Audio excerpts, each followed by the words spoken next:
What's up, everybody? This is Alon Jones and I'm back with another video. And today I want to talk about something that everyone watching right now has faced. I'll bet money on it. And that is rejection. And I'm going to get right into it. So I want to start this off with an example, and I hope that I can keep this, I could stay on track with this and be coherent with this. But I want to use Jordan Peele's life, or at least a little bit that I know of it, as an example of a bigger picture concerning rejection, right? So keep that in mind. Jordan Peele, he grew up with in a single parent household. He was raised by his mom and she's white. I believe his dad passed away when he was young. So that could be why, or the relationship didn't work. Doesn't matter really, although that's unfortunate. So Jordan Peele, he poked fun at himself and he said that he talks really white, like the whitest of the white, he said, because his mom raised him and that's how she talks. And okay, that's one. When he grew up, he went on to study puppeteering, that's 2, at Sarah Lawrence College, that's 3. I think that's a chick school, isn't it? Okay, that school is in Yonkers, New York. I think it's a chick school, really liberal, progressive type, feminist chick school, I think. So,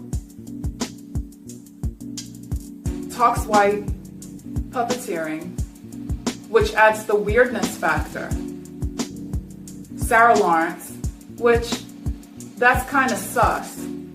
So you have these 3 things, and I think that I can bet money on the fact that he was not accepted by his peers as much as the average kid, at least, and he was probably ridiculed, he was probably bullied.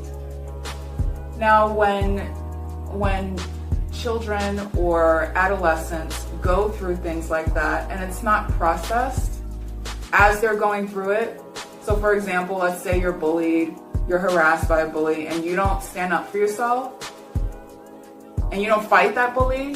I know that in New York City, which is where I think Jordan Peele grew up, you have to fight. This is everywhere. This is like urban community dynamics. And this is actually the dynamic in every community. White communities, you have the nerds and the jocks. I mean, this sort of thing exists everywhere, actually. You need to fight. And I don't want to get off track.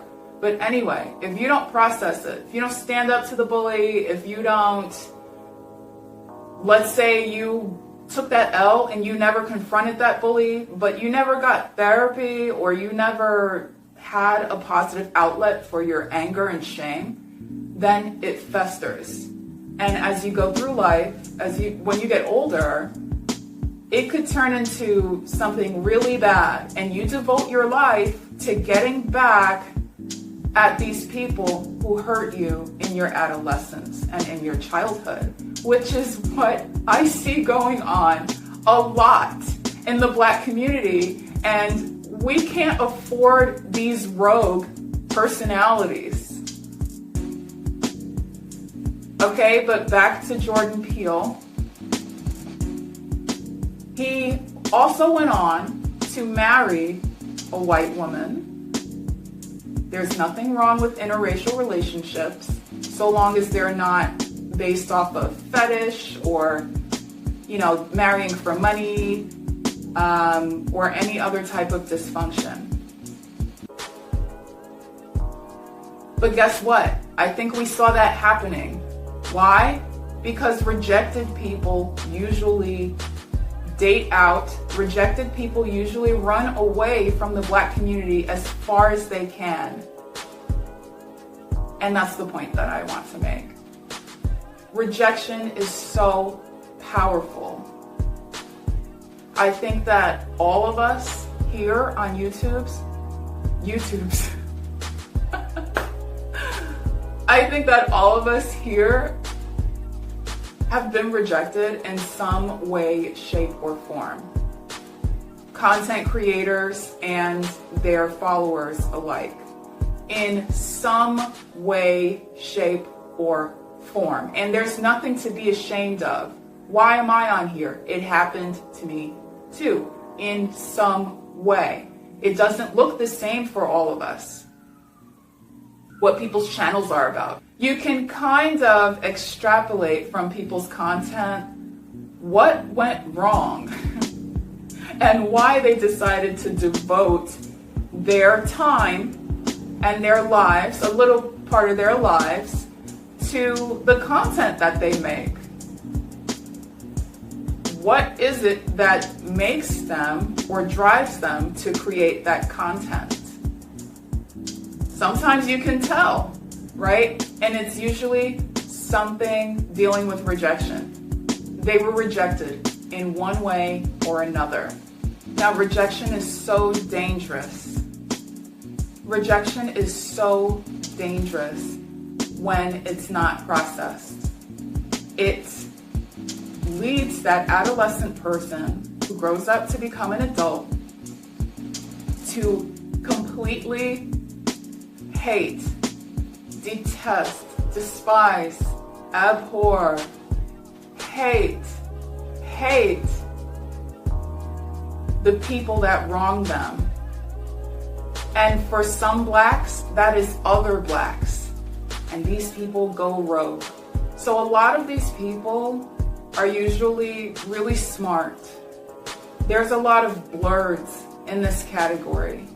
The smart guy who maybe didn't dress the sharpest, wasn't great with girls, right? Wasn't accepted by the bros, the homies, the community. And, you know, it was painful for him. And then he grew up to be this guy who is like a big shot. Or at least he makes a lot of money. Even if he doesn't have like a lot of status, he makes a lot of money, you know? And if he is someone who got to a place where he has a lot of status, he uses that to make the lives of the people who remind him of the ones who ridiculed him. He uses his status to make their lives terrible. He's gone rogue. And he won't stop because it wasn't processed.